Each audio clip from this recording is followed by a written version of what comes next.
दोस्तों, शिखर competition coaching के online platform पर आपका स्वागत है।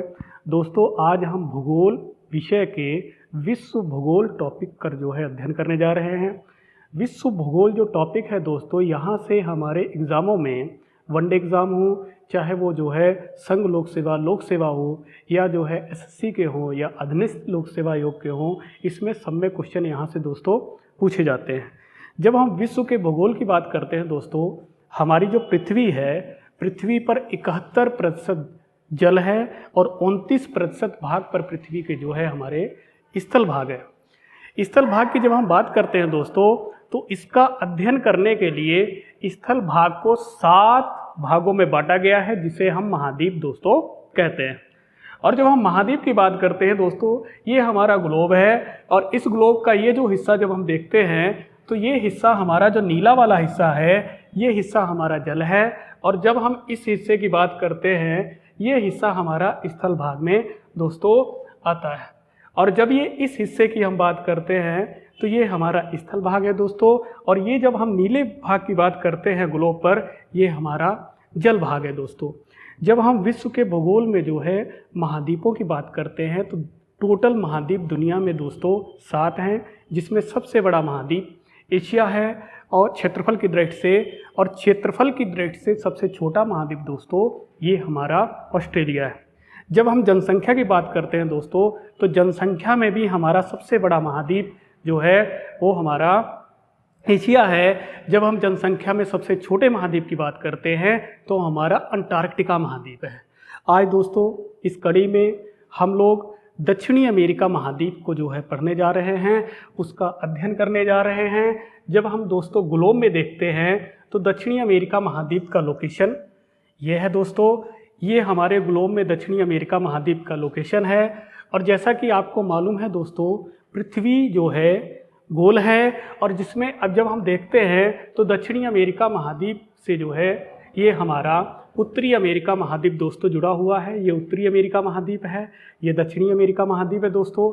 जब इसके बाद में हम बात करते हैं, तो ये हमारा अटलांटिक महासागर आ जाता है। और अटलांटिक महासागर के बगल में दोस्तों ये हमारा अफ्रीका महाद्वीप आ जाता है। और दोस्तों अफ्रीका महाद्वीप के ऊपर ये हमारा यूरोप महाद्वीप है दोस्तों। और इसके बगल में जो है पूर्व दिशा में एशिया महाद्वीप है, और जिसमें हमारा भारत देश आता है दोस्तों। और इसके अलावा जो हम देखते हैं, तो ये ऑस्ट्रेलिया महाद्वीप है दोस्तों। इस कड़ी में जो है आज हम दक्षिणी अमेरिका महाद्वीप के बारे में पढ़ने जा रहे हैं, जहाँ से एग्ज़ाम में जो है क्वेश्चन आते हैं। जब हम दक्षिणी अमेरिका महाद्वीप की दोस्तों बात करते हैं, यहाँ से हर एग्ज़ाम में जो है क्वेश्चन पूछे जाते हैं दोस्तों। ये हमारा दक्षिणी अमेरिका महाद्वीप है। जब हम इसका विस्तार देखते हैं दोस्तों, तो ग्लोब में हम लोगों ने देखा कि ये महाद्वीप जो है ऊपर से, ये महाद्वीप दोस्तों ऊपर से जो है उत्तरी अमेरिका महाद्वीप से जुड़ा हुआ था। ये महाद्वीप ऊपर से उत्तरी अमेरिका महाद्वीप से दोस्तों ये जुड़ा हुआ था। और जब हम दक्षिण में बात करते हैं, तो ये महाद्वीप जो है दोस्तों, ये अंटार्कटिका महाद्वीप से हल्का सा जुड़ा तो नहीं है, लेकिन हम ये कह सकते हैं कि उसके नीचे तक इसका जो है क्या है, विस्तार है। अंटार्कटिका महाद्वीप की जब हम बात करें दोस्तों, अंटार्कटिका महाद्वीप क्षेत्रफल की दृष्टि से जनसंख्या की दृष्टि से दुनिया का सबसे छोटा महाद्वीप है। जब दोस्तों दक्षिणी अमेरिका की हम बात करते हैं, दक्षिणी अमेरिका महाद्वीप में जो है सबसे बड़ा देश हमारा कौन सा है दोस्तों, ये ब्राज़ील है। और जब इस देश की हम बात करते हैं, ये देश जो है सबसे बड़ा देश है। और ये देश जो है कई बार एग्ज़ाम में ये पूछा जाता है कि ये देश जो है किन किन देशों से सीमा नहीं लगाता है। तो इस महाद्वीप के जब हम स्थल की बात करते हैं दोस्तों, तो यहाँ पर जितने भी देश हैं, सारे देशों से जो है ब्राज़ील सीमा लगाता है, 2 देशों को छोड़कर, जिसमें ये चिली है हमारा देश दोस्तों, और ये हमारा देश पेरू है। चिली और इक्वाडोर से ये दोस्तों सीमा नहीं लगाता है। बाकी जितने भी देश हैं, Colombia, Venezuela, Suriname, French Guiana, और इसके अलावा बोलीविया, पराग्वे और उरुग्वे, अर्जेंटीना, सारे देशों से ये दोस्तों देश सीमा लगाता है। जब ब्राज़ील की हम बात करें दोस्तों, तो ब्राज़ील जो है इस महाद्वीप का सबसे बड़ा देश है और ब्राज़ील की राजधानी ब्राज़ीलिया है। जब हम बात करते हैं दोस्तों, इस महाद्वीप के 2 स्थलरूप देश हैं जो सागर से सीमा नहीं लगाते हैं, जिसमें बोलीविया और पराग्वे। बोलीविया और पराग्वे 2 ऐसे देश हैं जो दोस्तों सागर से सीमा नहीं लगाते। इसके अलावा अगर हम देश देखें तो सारे देश इस महाद्वीप के सागर से सीमा लगाते हैं। दोस्तों इस महाद्वीप में जो है एक पर्वत है इस दिशा में, ठीक, और इस पर्वत का नाम दोस्तों एंडीज पर्वतमाला है। और ये पर्वतमाला दोस्तों दुनिया की सबसे लंबी पर्वतमाला है। इस पर्वतमाला से कोई भी दुनिया में ऐसी पर्वतमाला नहीं है जो इससे लंबी हो। ये दुनिया की सबसे लंबी पर्वतमाला है। दोस्तों अभी हाल फिलहाल में क्वेश्चन यहाँ से ये पूछा गया था कि एंडीज पर्वत की सबसे ऊंची चोटी कौन सी है। तो एंडीज पर्वत की सबसे ऊंची चोटी अर्जेंटीना में एकांकागुआ है। ये एंडीज पर्वत की सबसे ऊंची चोटी है और ये चोटी किसमें है दोस्तों? ये चोटी है अर्जेंटीना देश में। इसके अलावा अगर हम देखें तो यहाँ पर एक और चोटी है दोस्तों जिसका नाम है ओजास डेल सलादो। और ओजास डेल सलादो की हम बात करें दोस्तों, ओजास डेल सलादो जो चोटी है ये दुनिया की सबसे ऊंची सक्रिय ज्वालामुखी चोटी है। ये दुनिया की सबसे ऊंची सक्रिय ज्वालामुखी चोटी है दोस्तों। इसके अलावा जब हम बात करते हैं दोस्तों इस पर्वत के पश्चिम में, क्योंकि ये जो दिशा है दोस्तों ये पूर्व दिशा है और ये जो दिशा है ये पश्चिम दिशा है। इसके ऊपर उत्तर दिशा है दोस्तों और नीचे जो है दक्षिण दिशा है।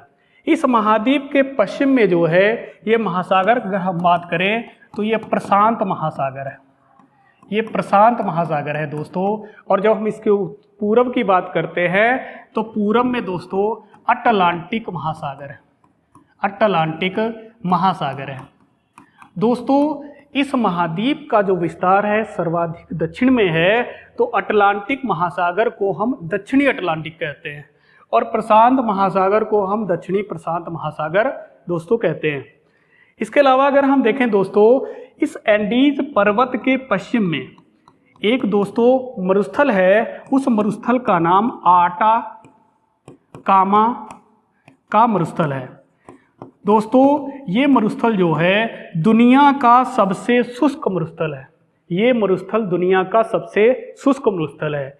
क्या कारण है कि ये मरुस्थल दुनिया का सबसे शुष्क है दोस्तों? इसका कारण ये है कि दक्षिण से जो है एक जलधारा आती है और उस जलधारा का नाम है हम्बोल्ट जलधारा।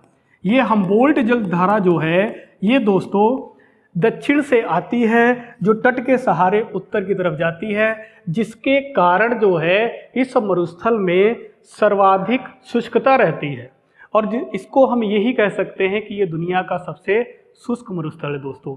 ये हम्बोल्ट जो जलधारा है इसको दूसरा जो है पेरू की जलधारा के नाम से भी जाना जाता है दोस्तों।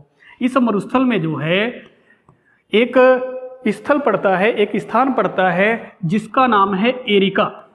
और एरिका स्थान जो है दुनिया का सबसे शुष्क स्थान है दोस्तों, जो एरिका को जो है घोस्ट टाउन के नाम से भी जाना जाता है। इसके अलावा अगर हम बात करें इस मरुस्थल में दोस्तों नाइट्रोजनी उर्वरक और इसके अलावा तांबे का सबसे ज़्यादा भंडार है। और तांबे का सबसे ज़्यादा उत्पादन जो है दोस्तों यही मरुस्थल से होता है। और यह मरुस्थल जो है पेरू और चिली में है। चिली में इस मरुस्थल का सर्वाधिक विस्तार है, जिसके कारण चिली को जो है दुनिया का सबसे ज़्यादा तांबे का उत्पादक देश कहा जाता है दोस्तों। इसके अलावा अगर हम देखें तो ये जो दक्षिणी अमेरिका महाद्वीप है, दक्षिणी अमेरिका महाद्वीप में ब्राज़ील देश में दोस्तों एक पठार है जिसे हम कहते हैं ब्राज़ील की उच्च भूमि, जिसे हम ब्राज़ील की उच्च भूमि कहते हैं दोस्तों। ये जो उच्च भूमि है, इस उच्च भूमि में जो मिट्टी है वो मिट्टी दोस्तों ज्वालामुखी है, अर्थात काली मिट्टी है। और यहाँ पर दोस्तों ये ब्राज़ील का विस्तार उच्च अक्षांशों में होने के कारण, क्योंकि यहाँ से जो है ब्राज़ील से होकर एक रेखा गुजर रही है और उस रेखा का नाम है 0 डिग्री अक्षांश, या हम इसको ये कह सकते हैं भूमध्य रेखा।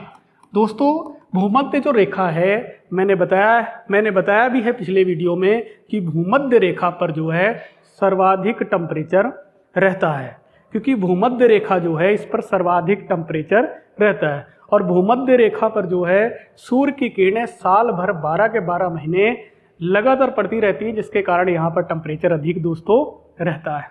तो ये यहाँ पर टेम्परेचर अधिक होने के कारण यहाँ पर क्या होता है दोस्तों, वाष्पीकरण भी अधिक होता है, और जब वाष्पीकरण भी अधिक होगा तो वर्षा भी दोस्तों अधिक होगी। मिट्टी है काली, वर्षा अधिक होती है, तो यहाँ की जो मिट्टी है इस मिट्टी को एक नाम दे दिया गया है टेरा रोसा।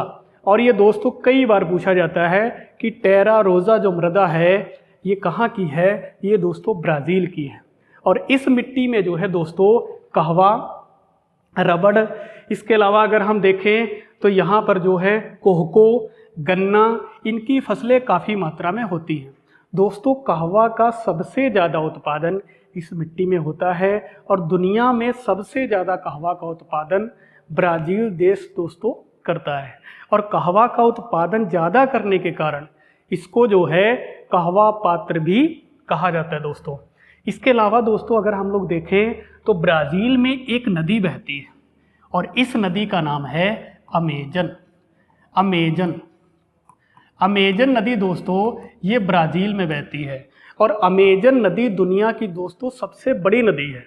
इस नदी की अगर हम जो है इस नदी की अगर हम सहायक नदियों की बात करें दोस्तों तो इसकी 1100 से अधिक सहायक नदियां हैं दोस्तों। ये जो नदी है इस नदी की जो चौड़ाई है लगभग 60 किलोमीटर है, और जिसके कारण इस नदी में पानी बहुत ही ज़्यादा दोस्तों रहता है, और आयतन के बहाव के कारण, पानी के आयतन के कारण इस नदी को दुनिया की सबसे बड़ी नदी दोस्तों कहा जाता है।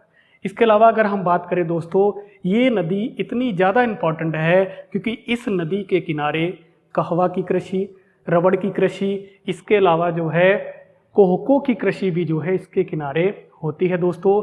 इस नदी के किनारे दोस्तों वन पाए जाते हैं, और उन वनों को जो है दोस्तों सेल्वा कहते हैं। और इन सेल्वा वनों में दोस्तों ब्राज़ील के कुछ लोग निवास करते हैं, जनजातीय लोग, जिनको जो है बोरो कहा जाता है। तो कई बार दोस्तों ये पूछा जाता है कि बोरो जनजाति किस देश की है, तो बोरो जनजाति जो है ब्राज़ील देश की है। किस नदी के किनारे रहती है, अमेजन नदी के किनारे सेल्वा वनों में ये जनजाति निवास करती है दोस्तों। इसके अलावा दोस्तों अगर हम बात करें, ये जो वन हैं इन वनों का सर्वाधिक जैव भार है, क्योंकि जब हम बात करते हैं जैव विविधता की तो जैव विविधता सबसे ज़्यादा हमें दोस्तों विषुवत रेखा पर मिलती है, और ये नदी भी विषुवत रेखा के इर्द गिर्द है, और यहाँ पर जो है ये वन भी विषुवत रेखा के इर्द गिर्द हैं, इसीलिए ये वनों का जैव भार अधिक है। और इन वनों को जो है पृथ्वी के दोस्तों फेफड़ों की भी संज्ञा कहना सही माना जाता है। इसके अलावा अगर हम बात करें इस देश में दोस्तों इस महाद्वीप में दोस्तों ये एक पठार है, और इस पठार का नाम है बोलीविया का पठार। और इस पठार में दोस्तों 2 झीलें पाई जाती हैं, एक का नाम है टिटिकाका और एक का नाम है दोस्तों पोपो। और जब हम टिटिकाका झील की बात करते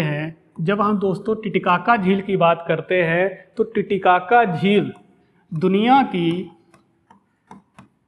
की सर्वाधिक ऊंचाई पर स्थित नौगम्य झील है। टिटिकाका झील दुनिया की सर्वाधिक ऊंचाई पर स्थित दोस्तों नौगम्य झील है, जो आपका किस पठार में है, बोलीविया के पठार में है। इसके अलावा जब हम बात करें दोस्तों तो ब्राज़ील में घास के मैदान पाए जाते हैं। उन घास के मैदानों को दोस्तों हम क्या कहते हैं, कैंपोस कहते हैं। और जो अर्जेंटीना में घास के मैदान पाए जाते हैं दोस्तों, इनको पंपास कहा जाता है। ब्राज़ील के घास के मैदानों को कैंपोस कहा जाता है दोस्तों, और अर्जेंटीना में घास के मैदानों को पंपास कहा जाता है। दोस्तों लानोज जो हैं, लानोज घास के मैदान दोस्तों ये वेनेजुएला में पाए जाते हैं, और लानोज घास के मैदान दोस्तों शुष्क हैं। ब्राज़ील में जो घास के मैदान हैं ये उष्णकटिबंधीय हैं। जब हम इसकी बात करते हैं पंपास की, ये घास के मैदान दोस्तों समशीतोष्ण हैं। ये ठंडे भी हैं, ठंडे प्रदेश में पाए जाने के कारण तो इनको जो है हम समशीतोष्ण, क्योंकि ठंड भी बढ़ती है गर्मी भी बढ़ती है, इस क्षेत्र में पाए जाने के कारण इसको हम समशीतोष्ण घास के मैदान पंपास को दोस्तों कहते हैं। यहाँ पर दोस्तों एल्फा घास पाई जाती है जो सर्वाधिक पौष्टिक घास है। इस घास से पौष्टिक दुनिया में कोई घास नहीं है दोस्तों। इस घास को खाकर यहाँ के जानवर जो है दिन दूनी रात चौगनी जो है शारीरिक रूप से वृद्धि करते हैं, और दुनिया में सबसे ज़्यादा मांस का उत्पादन दोस्तों ये कौन करता है? ये आपका अर्जेंटीना करता है दोस्तों। इसके अलावा जब हम बात करते हैं, अर्जेंटीना में ग्वांको जनजाति पाई जाती है, या इसको हम किसान भी कह देते हैं। ब्राज़ील में बोरो जनजाति पाई जाती है। और जब हम इक्वाडोर की बात करते हैं दोस्तों ये देश की, तो यहाँ पर जो है ओका जनजाति पाई जाती है। ये एग्ज़ाम में कई बार क्वेश्चन दोस्तों पूछा जाता है। इसके अलावा जब हम बात करें दोस्तों, ब्राज़ील जो है, ब्राज़ील में जो दोस्तों कहवा के जो बागान होते हैं, बगीचे जो होते हैं, उनको फजेंडा कहा जाता है। उनको दोस्तों फजेंडा कहा जाता है। इसके अलावा दोस्तों अगर हम बात करें तो यहाँ पर जो है उरुग्वे और पराग्वे नदियाँ बहती हैं। इसके अलावा जो है यहाँ पर इटेपू एक बांध है दोस्तों, जो पराना नदी पर जो है पाया जाता है। दोस्तों यहाँ पर एक झील है, और इस झील को जो है लेक मेरिकेबो झील कहते हैं। ये दोस्तों दक्षिणी अमेरिका महाद्वीप की सबसे बड़ी झील है, और इस झील में दोस्तों सबसे ज़्यादा खनिज तेल का भंडार है। इसके अलावा दोस्तों अगर हम बात करें तो ये पनामा नहर जो है, पनामा नहर दक्षिणी अमेरिका महाद्वीप को उत्तरी अमेरिका महाद्वीप से दोस्तों अलग करती है। इसके अलावा जो है अगर दोस्तों हम बात करें तो ये जो महाद्वीप है ये बहुत ही ज़्यादा एग्ज़ाम के दृष्टिकोण से बहुत ही ज़्यादा फेमस है दोस्तों। यहाँ से क्वेश्चन जो है हर एग्ज़ाम में बार बार पूछा जाता है। नमस्कार दोस्तों।